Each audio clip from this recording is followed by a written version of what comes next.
Well, we got one more piece of the equipment brought home the other day. Pretty good old Swather. It's got its problems, little bits, but nothing too crazy. And it does work. It's the same Swather we used to cut the hay this spring. And those of you that saw, we were working on a field this spring and we cut some hay over there and hauled hay from there. And we were spending some time on that bit of farm, and belongs to a family friend, and he couldn't manage it and run it anymore. And so we're spending a little bit of time on there trying to get some hay out of there and try to see if we could revitalize that field a little bit. Over the course of the summer, he's decided to sell his place. So he sold his house and field, and so no longer had any need for any of his equipment. So that's what we did, is we picked up all of his equipment. He's got a old hay barn on a separate parcel of ground there that is missing a bunch of poles that are rotten, and we're going to have to go over there and replace some poles for him. So kind of trading work for equipment. And I'm going to fix up his hay barn over there, replace the poles that are bad, and get it all re-stabilized and everything structurally sound and good, so that they've got that barn for shed, for cover, for things for when the family wants to still go up onto the land and camp and a few things like that. They've still got some good cover up there. So at any rate, I got this home.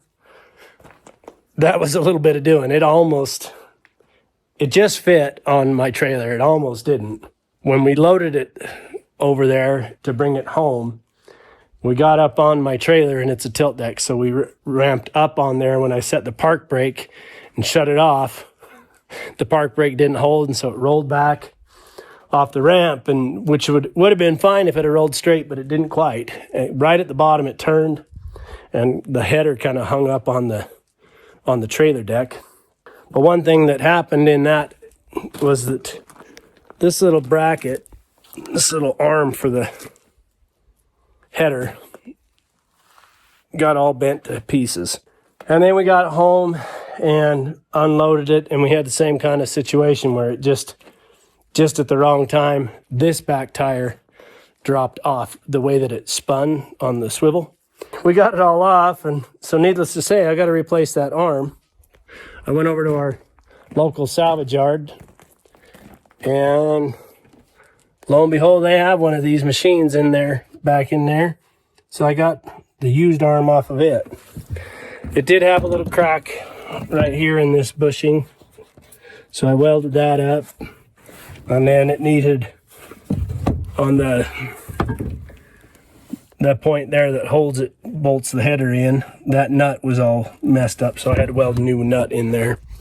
So that's all ready to go. So I'm going to go ahead in here and put that arm back in, but it stuffs up into there, and then the top hole there is where the bolt goes through for that new welded nut to bolt the header on, and then this is where it bolts onto the machine. So we'll slop a new one in there, get this used arm in there and put it in, and then I think we're ready to cut.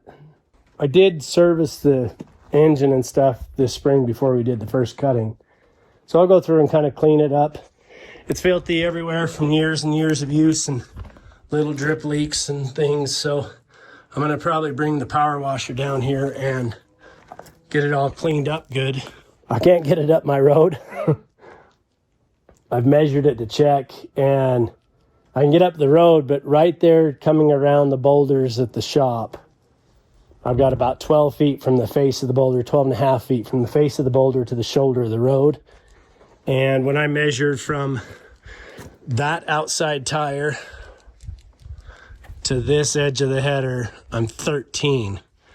So, and I think I'm 12 and a half on the road. So it's tight enough I don't dare drive up fast there. The last thing I need to do is get that tire on the soft shoulder or something and have it sink off and go down. And it's really just one pinch point. It's about 5 feet that it's narrow like that. The rest of it was plenty wide. So we're going to cut, and what we're cutting is actually the field for the property that neighbors me. I'm pretty good friends with that owner, and he's got a couple of old dryland farm fields there that the last couple years he's gotten one of the fields cut, and it's improved drastically from getting cut. The bottom field is pretty poor quality right now. There's a lot of weeds and a lot of stuff and mess in it, but it needs to get cut so that it can get improved. It's going to be a terrible crop of terrible hay that I'm going to get off of it, but we'll still feed it off, and the animals will waste a bunch of it, and I don't care really. But the point is that it's going to be a terrible crop right now, but in 2 or 3 years, it's going to be an amazing field. It just needs some work and time, and that's what we're going to do. So we're going to work down, cut that field now and get it baled off of there. After we cut it this fall, I'm also going to probably go in there and with the Triple K and do some digging in some of the weed patches and see if we can overseed a little bit right before some rain. Try to get a little bit of the patchiness kind of worked out of it. And we're going to work like hell on that field and just see if we can improve those fields and get them back up to good quality field again. I'm going to get this arm put on so this thing's ready to go. If I can get it ready to go today, then I will probably go out and start cutting tomorrow. Listen, it ain't dumb if it works. I needed to get that header just, I don't know, 3/4 of an inch far to the forward to get into position. So I've got a pry bar, otherwise known as a drill pipe, to the ratchet strap so that I could keep good leverage, and it worked. It's in. New one is bolted in there, and everything is ready to go here. Now I need to, I don't know what. I gotta get that bolt replaced.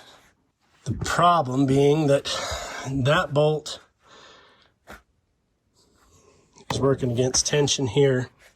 If I raise the header all the way, these get slack, but then I've got pressure on this pivot point. So I'm gonna have to figure that out. Maybe I can raise it to take slack on these, pull this pin out of here, and see it's slotted so that it can float. That's what that's kind of designed to do, is to let this relax and float back so the header will float, not stay like pushing down, so that it'll float off of the ground and ride the ground rather than forcing its way into the ground. So maybe I can pull that pin with it raised and then lower it so that I don't have the spring tension, lower it back to the block so that the weight is off of it, and then I can probably work that into position and get a new bolt in there. That's what I'm gonna try. Okay, I've gone to ripping and tearing into these knife guards and sections. This is a 2-knife system. They both come in at the same time, so they come in and out, in and out. And there's supposed to be an overlap right here on that knife, the knife bar, right? It's supposed to overlap right here. And then you have these on the knife, you have these that are flat heads for the bolts. Some of these have round heads, but where it overlaps, you're supposed to have the flat-headed knife. And then up here should be the other direction, going down, and should be flat-headed. And the two knives should overlap each other. And the story goes that he couldn't keep a guard on this section right here in the middle where they meet. He couldn't keep a guard there. It kept knocking the guard or breaking the guard. So he just cut the knife section short. Cut the knife bar short so that it wasn't a problem. And then what happens is now it leaves about a 4 to 6 inch strip down the center of the cut. It doesn't cut anything. All it really needed was the right bolts in these couple sections, and then the knife bars would overlap and rub past without hitting heads. But instead, it was hitting the heads, and you could see, even after it's been cut off, I mean, you can see how much impact that nut has taken, impacting here and coming up. And then because it's not staying in the guard, it's coming in and striking in different points and beating up the edge of the knife and everything like that.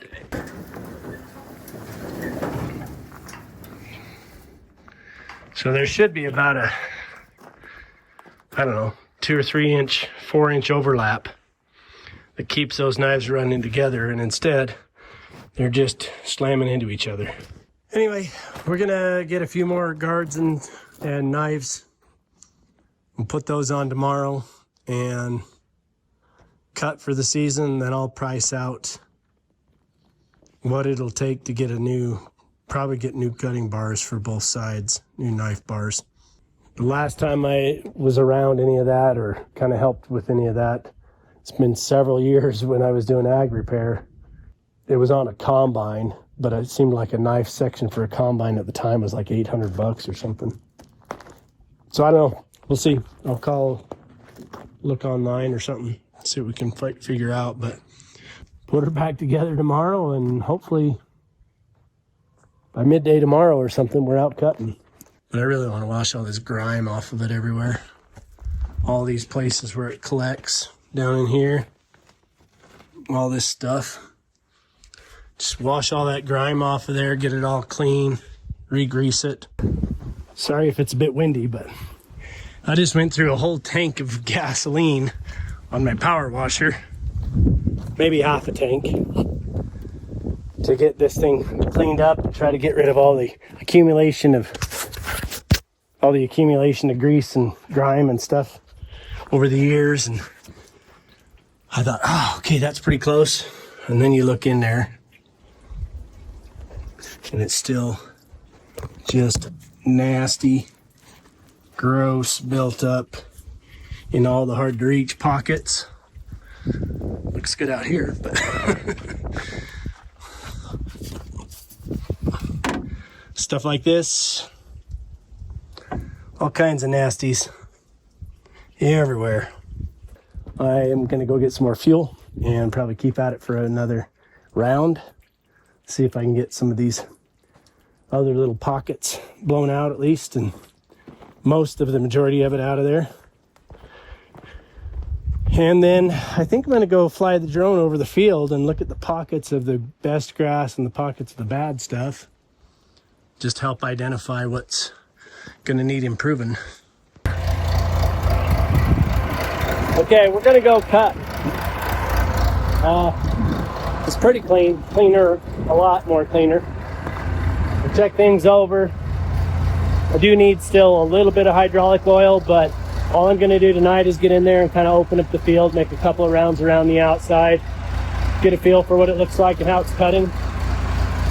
And then in the morning, I'll top off the oil for sure, just a couple gallons low.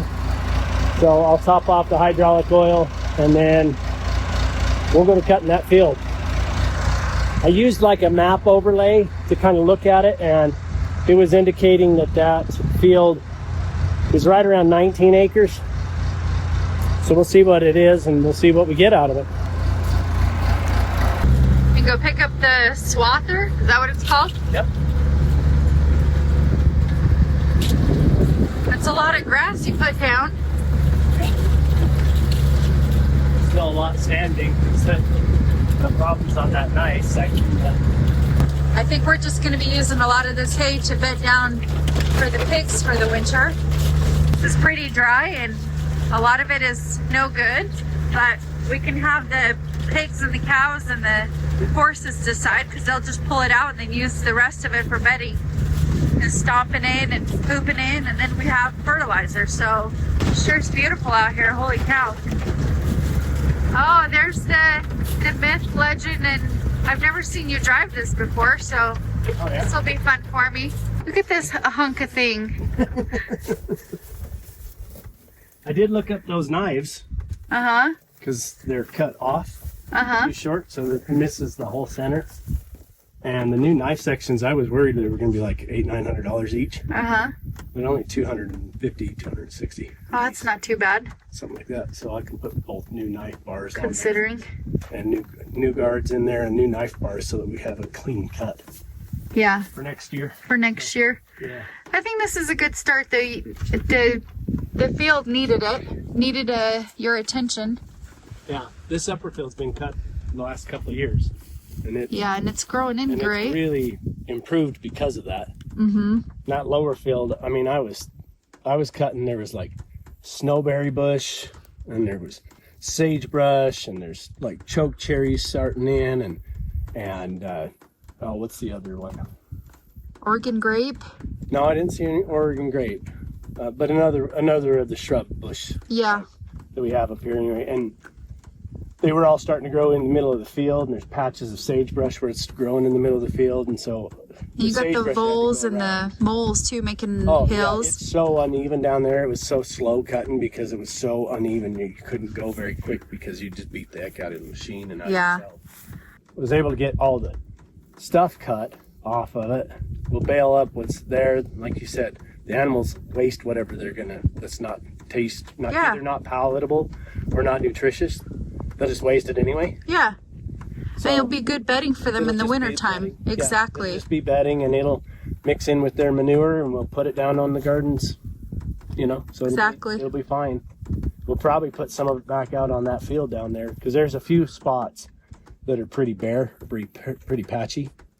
And so those spots we'll probably go back over in the spring. We'll spread some manure on them and get them, try to boost it. Well, I think we'll try to record a video of you baling, because I think there's going to be a lot of bales. Holy crap, there's going to be so many bales. There's going to be so many bales, and I don't think they'll be as heavy as the last ones that you did. I'm going to turn them down. Yeah. I'm going to turn them down to that 80-pound range. Save all of our backs and stuff like that. They were pounding out at 100 pounds. Yeah, they were heavy, but I couldn't find a hand scale anywhere in town when I needed it. And then I was in there at the farm store, and over in the clearance aisle, they had 3 of them. And I'm like, well, where the hell were these?